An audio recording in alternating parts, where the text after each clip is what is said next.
Live with studios in Midland and Odessa, you're watching CBS7 First Alert News at 9 on the CW West Texas. I don't want New Year's Eve to come. I don't want the 31st to come. But I want the people that have supported us, I want them to be here. Because I think they need a proper goodbye. And they need an explanation. The only movie theater in Fort Stockton is closing its doors after the city terminated its lease. CBS7 spoke to the managers of Panther Pictures, and we'll bring you their story in just a few minutes. Thanks for joining us for CBS7 News on the CW, and thanks for joining us live on the CBS7 YouTube. I'm Mary Kate Hamilton. We start tonight across Texas, where a plane carrying 6 Americans from Venezuela has just landed in San Antonio. Officials say it is the largest release of American prisoners in Venezuela's history. A total of 10 Americans were released in exchange for a close ally of that country's president, Nicolas Maduro. Why is it okay for the U.S. to be negotiating with the Maduro government and sending back people in Justice Department custody? It's okay because we're freeing American people who are held illegally, and we made a deal with Venezuela that they'll hold free elections. So far, they've maintained their requirements. The hostages that landed in Texas tonight will be taken to Brooke Army Medical Center for evaluation. And we're tracking crime now in Big Spring, where police connected one man to a 4-day crime spree. On December 15th, 32-year-old Christopher Semmelman was found dead. On December 19th, investigators learned that 25-year-old Ray Alvarado was the suspect. Police then began a search for him. That same day, police were called to a shooting at a gas station at 400 South Gregg. 34-year-old Rosendo Deonda was shot and taken to Lubbock in critical condition. And again, Alvarado was the prime suspect. Then hours later, a pickup truck was allegedly stolen by Alvarado. And later that same night, police were called to another shooting that left 55-year-old David Holsenbeck dead. Alvarado was arrested in the 2300 block of Runnels around 10:30 that night. Alvarado is charged with murder and an outstanding warrant, and more charges may be filed as he is suspected of stealing a truck and again in those 2 other shootings. You can see the full timeline of events on our website, CBS7.com. According to the Midland County Sheriff's Office, these 2 men, Juan Carrillo Jr. and Buddy Floyd Garment, were arrested during an investigation into a stolen car and $40,000 worth of stolen tools and equipment, all of which were recovered. The Sheriff's Office, SWAT team, and Texas DPS were on hand yesterday to execute the search warrants in the 400 and 500 block of Walcott in Midland. Juan Carrillo was arrested on 3 warrants for evading arrest, resisting arrest, search or transport, and bodily injury, family violence. Buddy Garment was arrested for possession of marijuana. The Midland Sheriff's Office does say more charges could be leveled against both of these men. $156 million in upgrades are coming to Midland Memorial Hospital next year. The hospital has seen decades of additions and advancements, but certain parts of the hospital still can't keep up. Now known as the South Campus, the original Midland Memorial Hospital faces expensive plumbing and electrical issues and outdated furnishings like narrow hallways, broken elevators, and low ceilings. Midland Memorial was built in 1950 and saw expansions and updates over the decades. The original facility will be completely demolished. The challenges that you come to are code violations.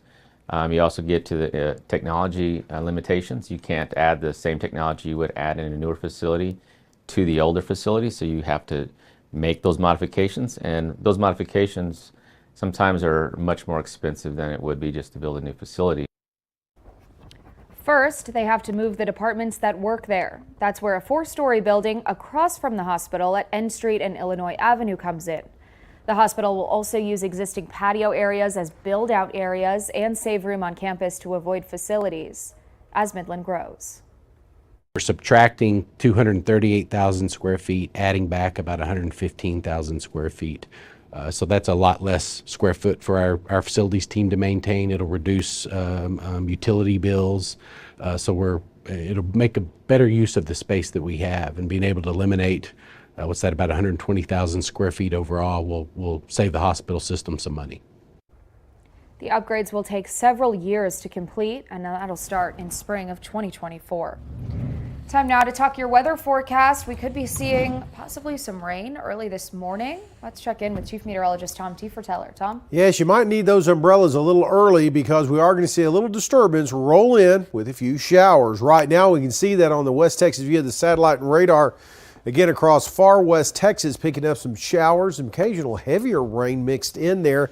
So we'll be watching this into the early morning hours as it moves through West Texas.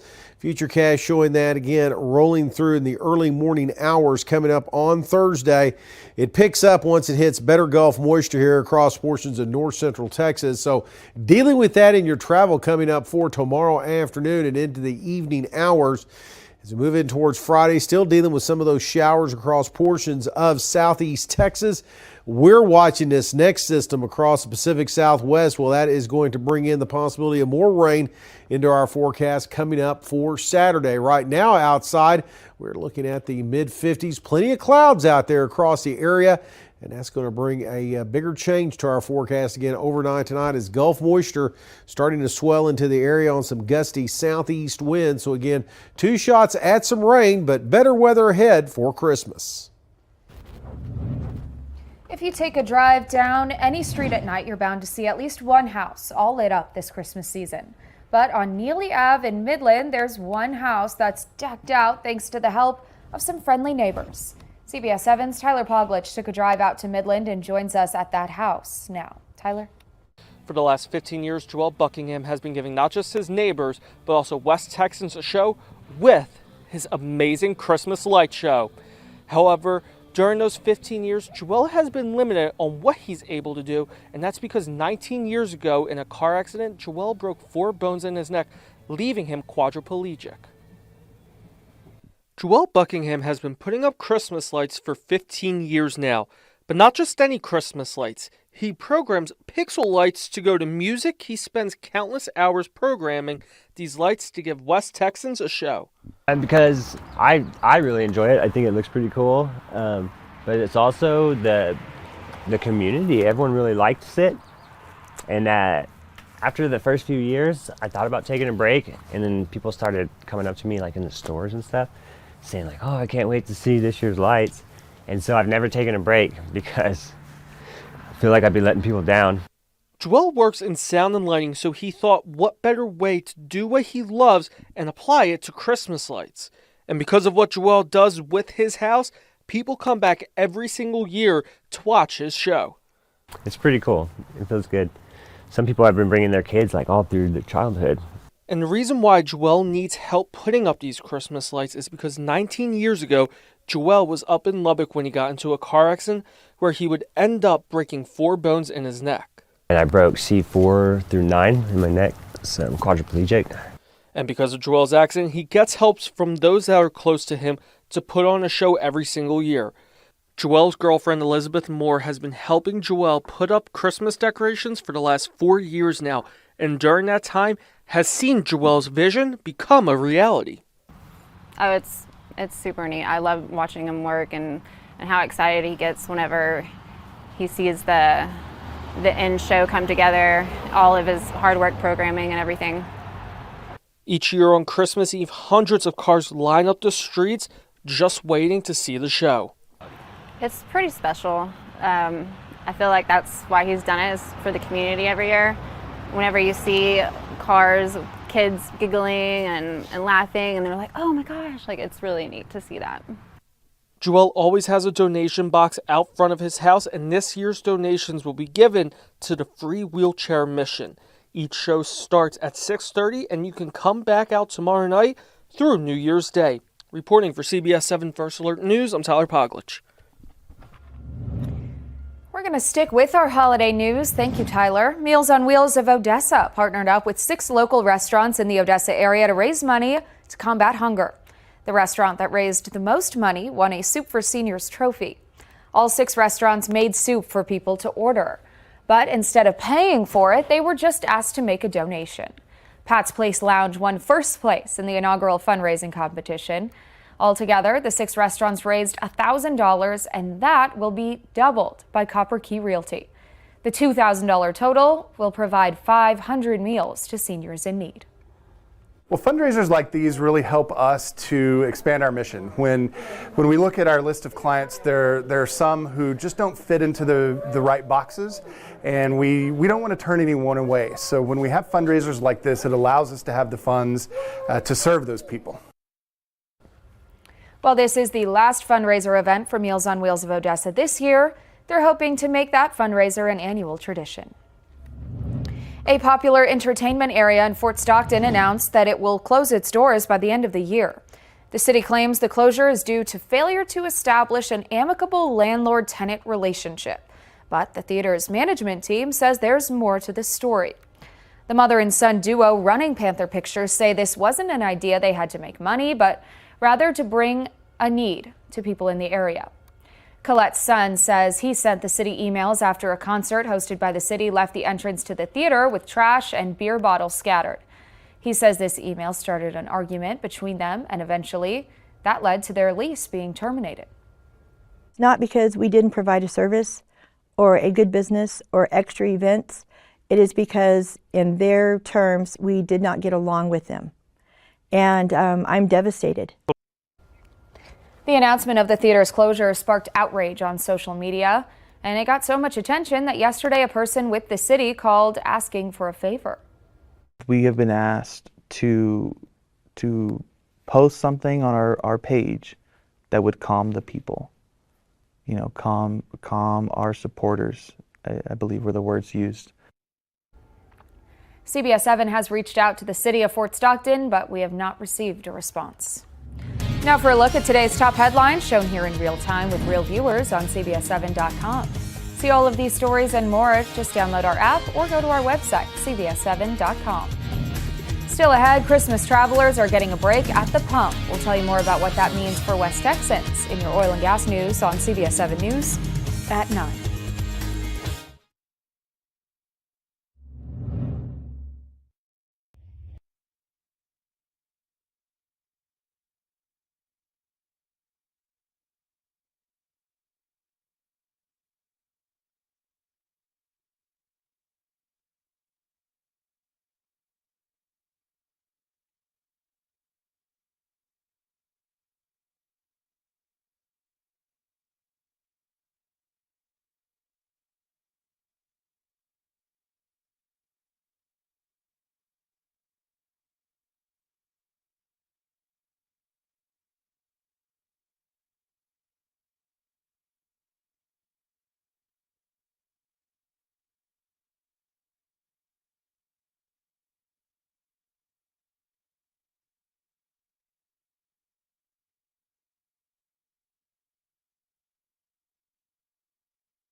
AAA estimates more than 100 million people will drive 50 miles or more to their Christmas destination.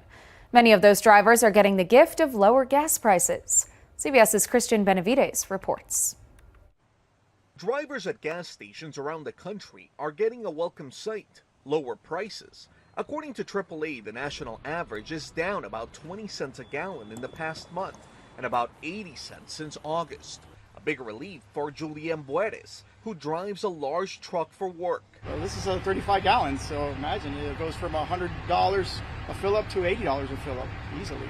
The last few years have been a roller coaster ride for gas prices. The national average dropped $1 a gallon from 2019 to April of 2020 during the pandemic shutdowns. It then shot up to more than $5 a gallon in the summer of 2022, and now it's right around $3 a gallon. And experts believe prices could go down even more. We're seeing the effects of falling oil prices. A lot of that is due to the global economy, which has slowed down. Analyst Patrick DeHaan says drivers in about 30 states are paying less than $3 a gallon. Gas prices should remain near these seasonal lows, but we could be on the cusp of getting as good as it gets, at least for now. He says prices could bottom out in the coming days and then start following a seasonal pattern in the new year. Are we now returning to normal levels? We are getting closer. I would think that by mid-February, we'll likely start to see gas prices rising seasonally before a peak that happens in close proximity to Memorial Day. DeHaan says drivers should enjoy the low prices while they last. Christian Benavides, CBS News, Miami. Here at home, the average price per gallon is $2.64 compared to the national average of $3.09. In Midland and Odessa, that average is a little higher than the state's average, but still less than the national. Midland averages $2.80 per gallon, and Odessa averages $2.75 per gallon. This is all according to AAA. Well, we are going to be seeing some changes in our forecast. Might need that umbrella early on, and we're going to tell you why coming up next.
Now, from the CBS7 First Alert Weather Center, here's Chief Meteorologist Tom Tiefertiller. Well, let's take a look outside first off at Starbright Village this evening, where we're seeing some great Christmas sights. Weather's pretty nice out there at McKinney Park too right now. 56 degrees is what we're looking at under the generally cloudy skies that we have across the area. Taking a look at the weather makers right now, lots of high cloudiness streaming across West Texas. Some low cloudiness is on the way as we have this one little disturbance moving in across portions of far West Texas. That's going to be our rain chance first thing in the morning. But then this system back over here west of Los Angeles, that is going to be digging down and moving into West Texas, it looks like, early on Saturday. with a better chance of some rain in the forecast. Right now, most of it's back across portions of far west Texas and the portions of New Mexico. So far, just light rain being reported. And that's probably what we're going to be looking at here over the next 24 hours, as this is going to be a quick moving system. So it should clear out by noontime tomorrow, as we'll see some nicer conditions by the afternoon. High temperatures across the state today, warming up a little bit thanks to southeasterly winds, so plenty of 70s out there, lower 60s, so very seasonable here across portions of West Texas. Now the West Texas Futurecast, this model may have little trouble picking up all of the rain, but we are going to see it move across. It will be light though in nature, I do believe. Before it hits some better Gulf moisture, we'll see things really crank up over towards the Dallas-Fort Worth area, as we'll clear out coming up by tomorrow afternoon into the evening hours. Starting off with some low clouds first thing on Friday, but that'll break up by the afternoon and looking like a good travel day coming up on Friday to get to your Christmas destinations before we see the bigger changes with that next part of that system moving in across portions of New Mexico. So for the rest of tonight, again, things look rather mild, but they're going to cloud up even more and will give way to some rain showers first thing in the morning. And for tomorrow afternoon, clearing skies, lower 60s on the way, so just a brief shot at some showers.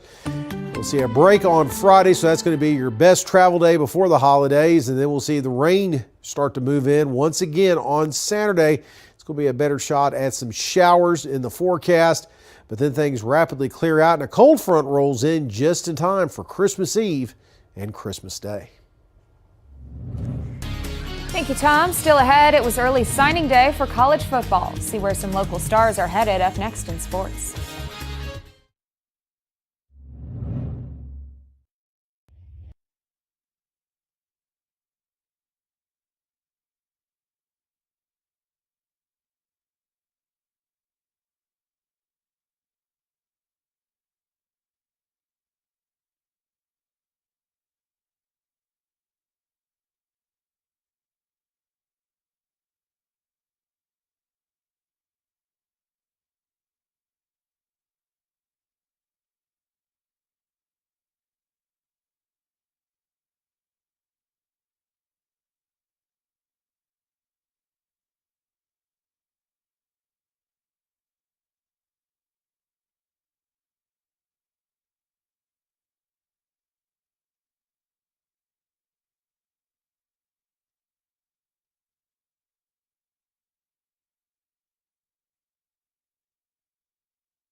Time now for CBS7 First Alert Sports.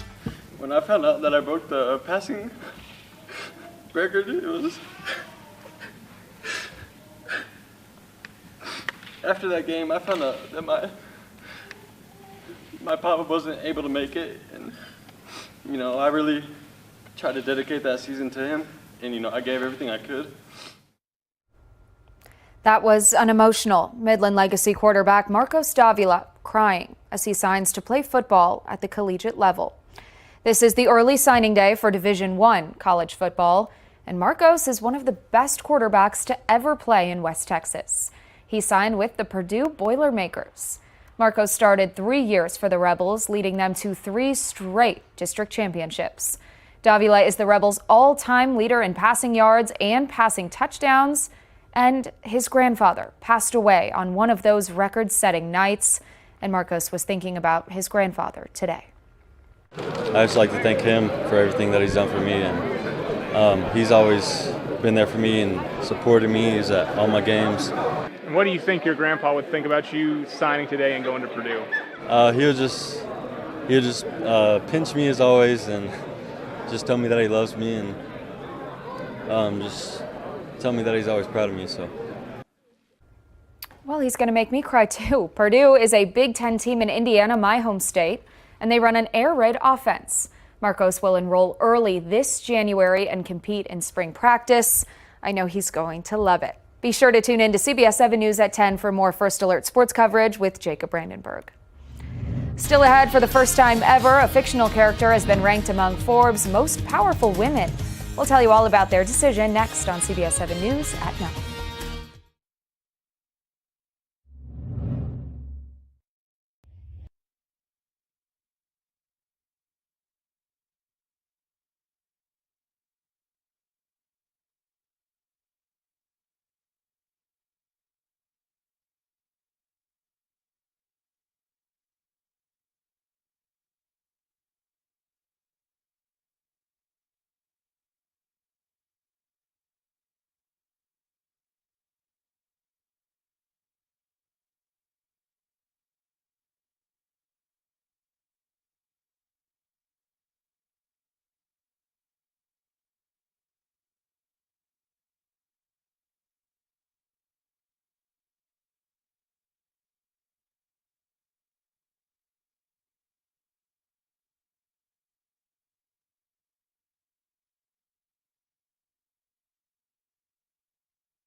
Well, no surprise with the year it's been, Forbes has included Barbie on this year's list of the world's most powerful women.